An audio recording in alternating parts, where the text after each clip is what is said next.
One of the inmates inside this prison murdered 2 schoolgirls. Another carried out a terrorist attack that shook the country. And a third carried out 3 murders in less than a week. This is one of the 2 prisons known as Monster Mansion. This prison is HMP Frankland. Hidden in County Durham, it sits as one of the most secure and secretive prisons in the United Kingdom. This Category A prison houses terrorists, serial killers, child murderers, and some of the most violent offenders in British criminal history. It's one of the few places Britain sends the men considered too dangerous to be held anywhere else. Let's explore some of the most dangerous and notorious criminals currently housed at Frankland Prison, some of which will never be set free. But we're only just scratching the surface in this video, so as we go through this list, if there's any particular case you'd like me to do a full deep dive on, with more detail, timelines and background, let me know down in the comments, and I'll cover those cases in more depth in a future video. But for now, let's step inside one of Britain's prisons, housing the most despicable of criminals.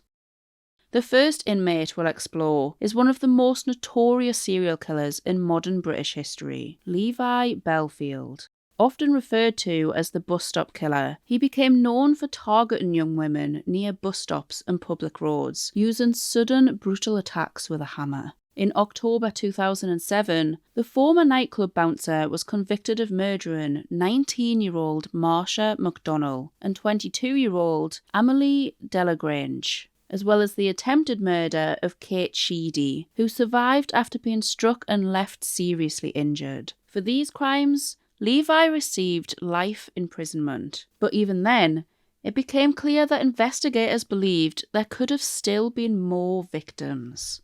One case in particular had already gripped the country: the disappearance of Millie Dowler. On the 21st of March 2002, 13-year-old Millie Dowler met up with friends after finishing school. At 3:47 p.m, Millie called her dad informing him she would be home in half an hour, but she never arrived.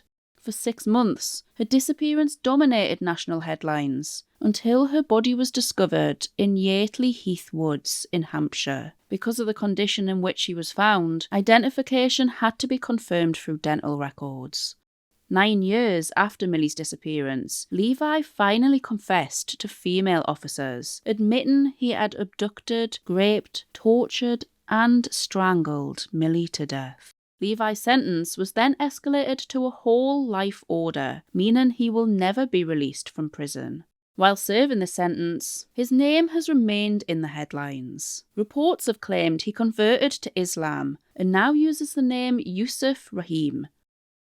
This next inmate is someone you'll almost certainly have heard of, because his crimes became permanently embedded in national memory. It's one of those cases that many people in Britain still remember well, and growing up, it's one I remember clearly too. Very few criminal cases in modern Britain caused the same level of shock as the murders of Holly Wells and Jessica Chapman. Of course, we're talking about the Soham killer, Ian Huntley. On the 4th of August 2002, best friends Holly and Jessica left a family barbecue to walk to the local shop and buy some sweets, but they never returned home. This photo, taken of them earlier that day, quickly became one of the most recognisable missing person images in British history, shared nationwide as the search intensified. At the centre of that investigation was Ian himself, a secondary school caretaker living nearby, who appeared eager to help. He gave interviews outside his home, spoke to reporters, and even told police he had seen the girls on the day they disappeared. How do we know they were here at 6:15? Well, we have an eyewitness. Ian Huntley here is a familiar figure. Evening, Ian. You're the school caretaker. The girls, Jessica and Holly, would know you, and they saw you on the front doorstep. What went on? Well, I don't know the girls. I stood on the front doorstep grooming my dog down. She'd run away and come back a bit of a mess. They just came across and asked how Miss Carr was, as she used to teach them at St Andrews. I just said she weren't very good, as she hadn't got the job. And they just said, please tell her that we're very sorry. And off they walked in the direction of the library over there. At first he appeared cooperative, But very quickly, his account began to shift. One interview in particular stood out. When a reporter asked Ian's girlfriend, Maxine Carr, a question, Ian immediately stepped in and answered before she could speak. It's believed the girls were lured into Ian's home and that they were killed within minutes of entering. Holly and Jessica's bodies were found 2 weeks later near an airbase in Lakenheath in Suffolk. For years, Ian denied murder, but in 2003, he was convicted and sentenced to life in prison with a minimum term of 40 years. Some of the most hated criminals are kept within a segregated wing of Frankland Prison, those considered at risk of attacks from other prisoners, and child murderers fall within the lowest of the low, even within Frankland. Just the week before making this video, Ian was attacked in prison by another inmate, marking his third known attack while incarcerated. In February 2026, he was struck 3 times across the head with a metal pole while working in the waste management workshop. But just this morning, on the 7th of March 2026, Ian has been pronounced dead. His life support was withdrawn after medical assessments showed he had no meaningful brain activity and remained in a vegetative state. It's an announcement that very few people are likely to feel sympathy for. Ian's daughter spoke out after this recent attack, saying, "I hope he burns in hell. I'd like to shake the hand of the man who did it." Which takes us straight to our next inmate, the man reported to have carried out that attack, Anthony Russell. Following this attack, Anthony could be heard celebrating, "I've done it, I've done it. I've killed him, I've killed him," while other inmates were heard cheering and Anthony was handcuffed and led away. Anthony Russell is one of the more recent names to enter the UK's high security prison system, but the crimes that brought him there were so extreme that he was given a whole life order almost immediately. Over the course of just several days in October 2020, Russell carried out 3 murders, the first 2 of which were in Coventry.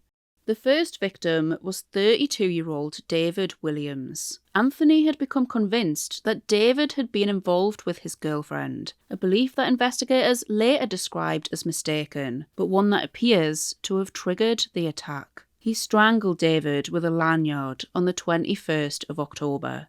A few days later, concerned that she hadn't heard from her son, Julie Williams went looking for answers and approached Anthony to ask if he knew where David was. At first, Anthony pretended to help search for him, but on the 24th of October, he killed Julie too. Investigators believe Julie may have realised what had happened to her son, and that Anthony also murdered her to stop her from going to the police.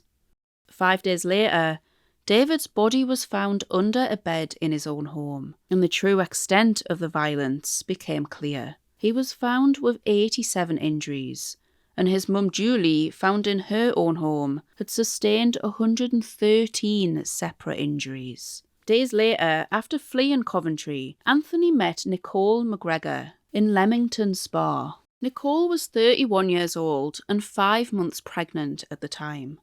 Within just 3 hours of meeting, Anthony persuaded Nicole to walk with him to a woodland in Newbold Common, where he brutally attacked and strangled Nicole.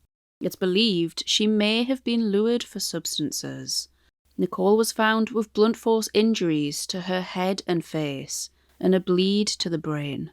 After that attack, Russell fled again, this time violently stealing a car from a 78-year-old man who luckily survived, but was left with life-threatening injuries, including a fractured skull and bleeding on the brain. Police eventually arrested Anthony after finding him asleep inside the stolen vehicle in Burton-upon-Trent. Oh, please! Get your Got his hands! Get him! Anthony Russell, you're under arrest for the murder of 3 people. At trial, he showed no visible remorse. The judge described his actions as a week-long campaign of extreme violence and imposed a whole life order, meaning he will never be released.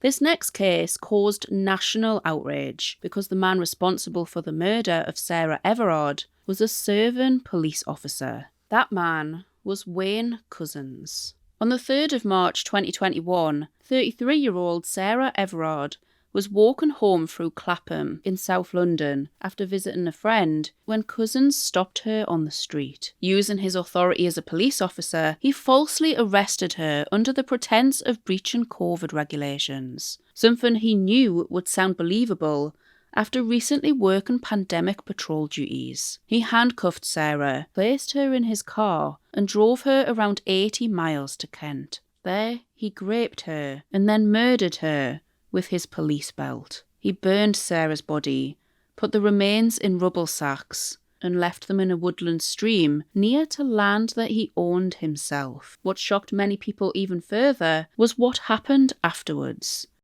In the days following the murder, Wayne returned to the same woodland with his wife and children, behaving as though nothing had ever happened.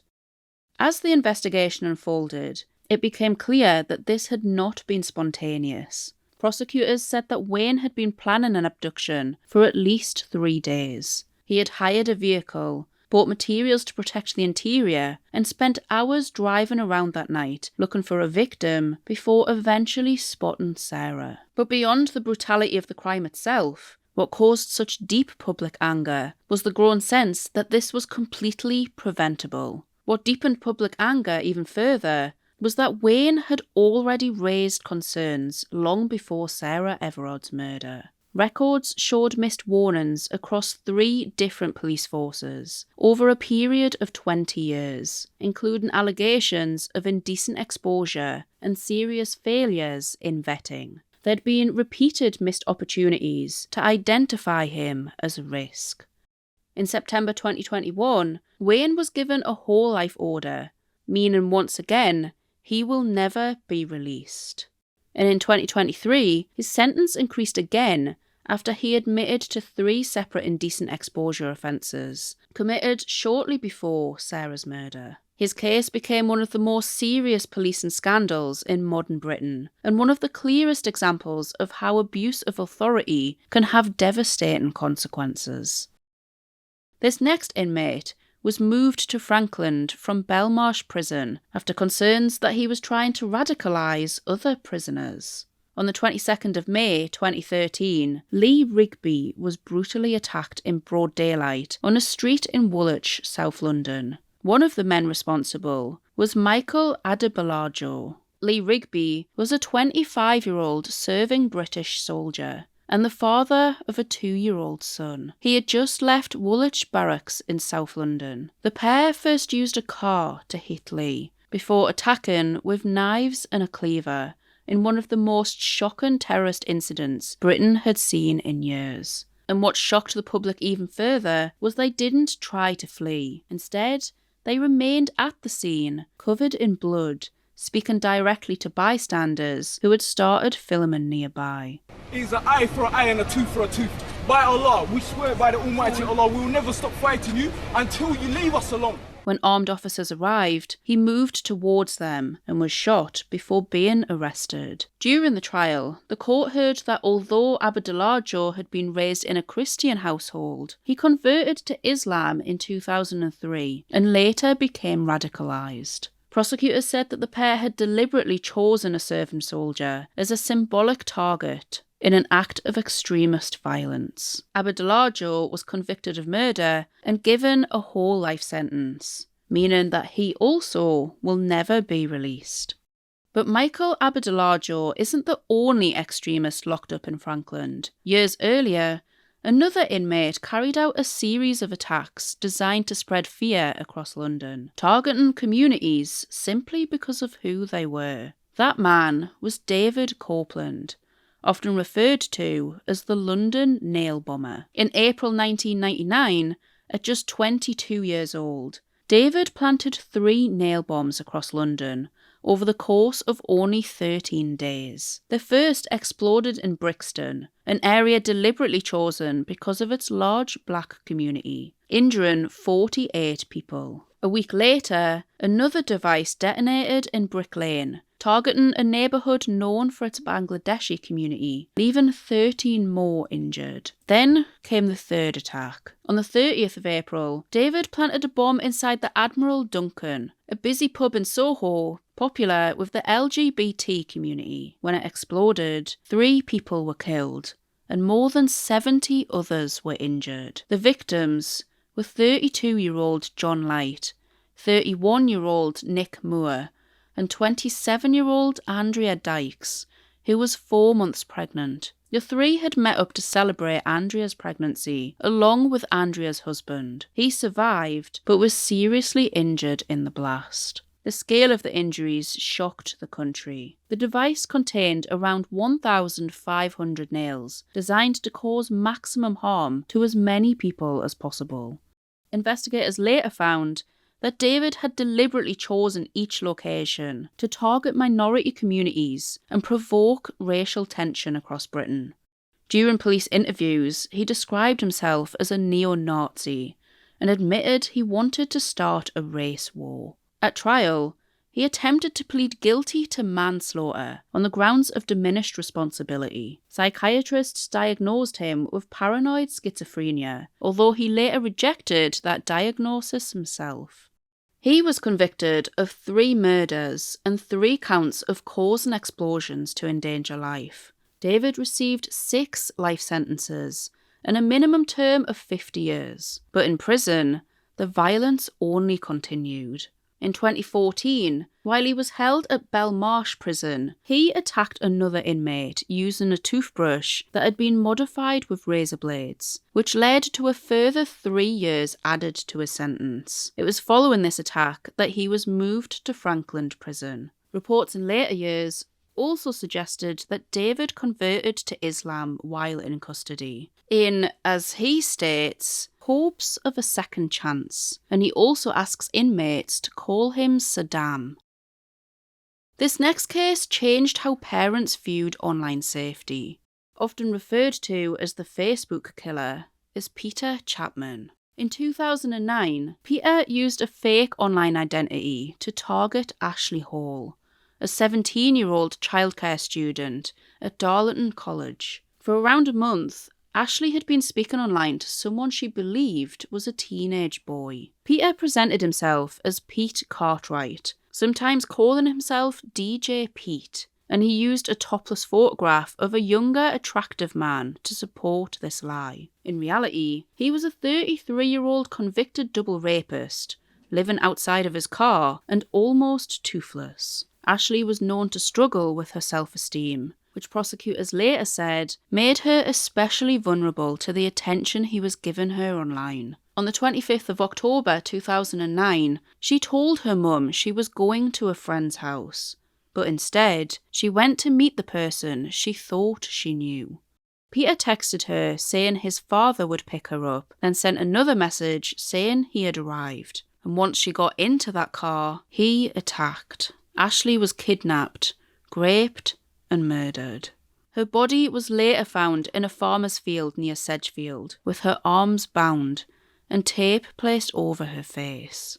What made this case even more disturbing was how much planning sat behind it. Investigators found Peter had spent months creating fake online profiles and had contacted nearly 3,000 females aged between 13 and 31. Just days before Ashley's murder, he had actually used the very same method to lure a 15-year-old girl in Hartlepool into his car, but she managed to escape. His criminal history stretched back years. He had first come to police attention at 15 years old, and at 19, he was sentenced to 7 years for raping 2 women at knife point. Just 1 day after Ashley's murder, Peter was actually caught by chance.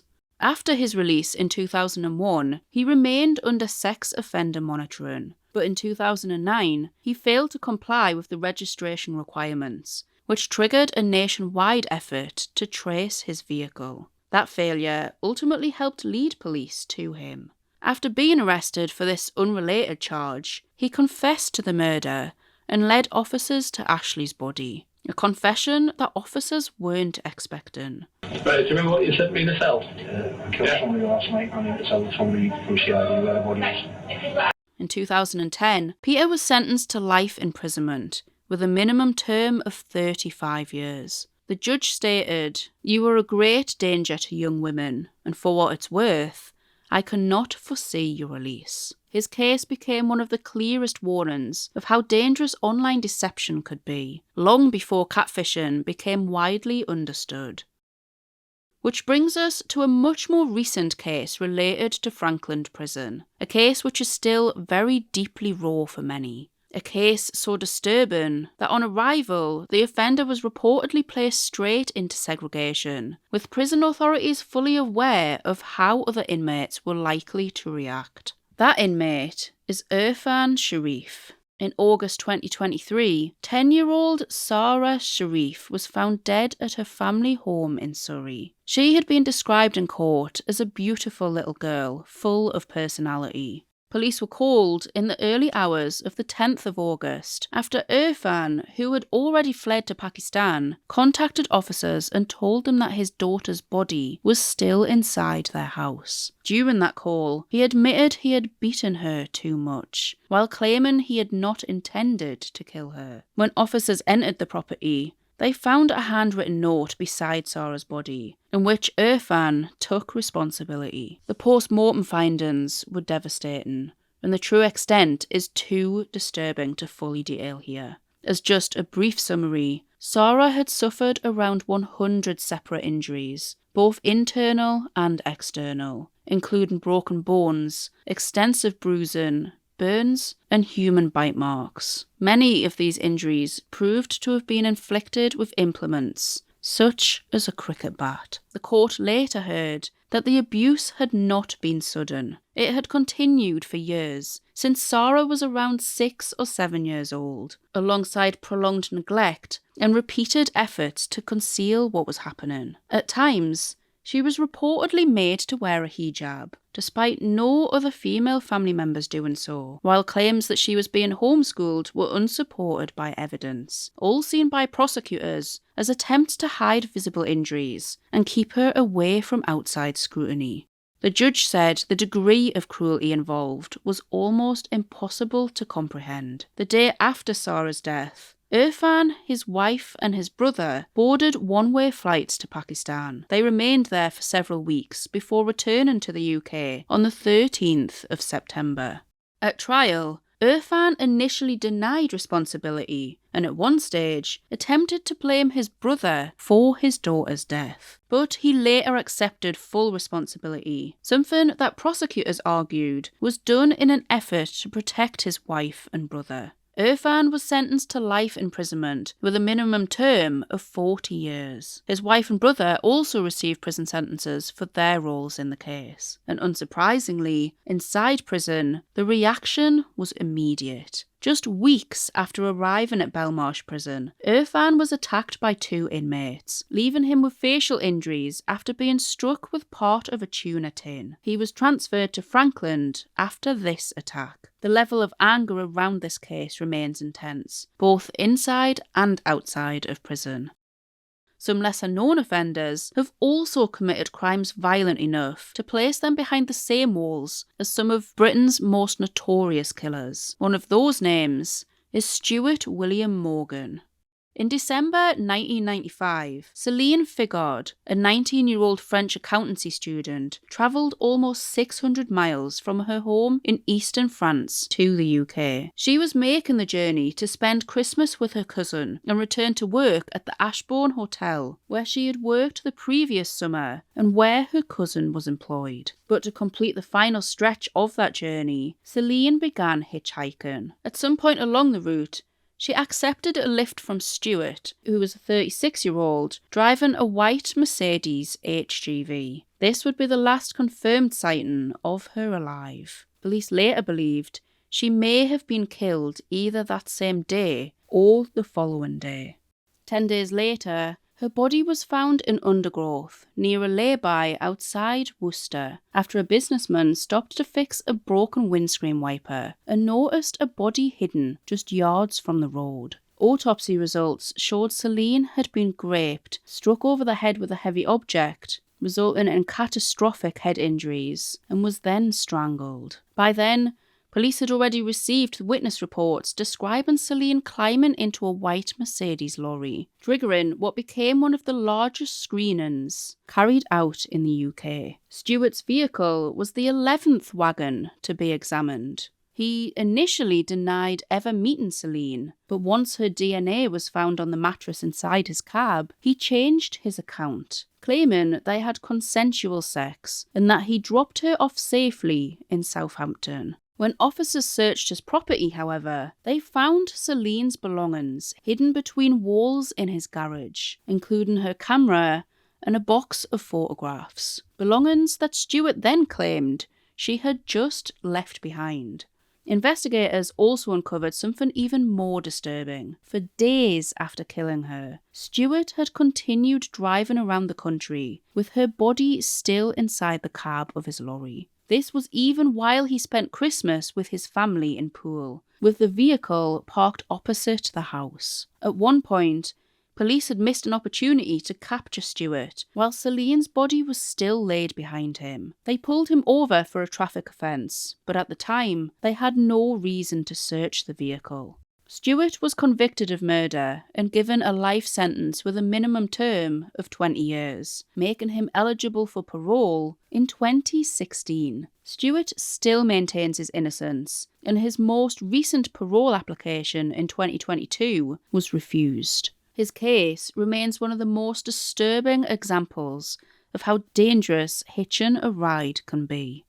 From serial killers and terrorists to child murderers and violent repeat offenders, the names linked to Frankland Prison show exactly why it remains one of the most secure prisons in Britain. It's a place built for offenders considered too dangerous, too high risk, to be held anywhere else. If there's one of the cases from the list you'd like me to cover in full, with timelines, court details, and more details on the victims, let me know down in the comments. And if you'd like more videos looking at Britain's most dangerous prisons, then make sure to subscribe.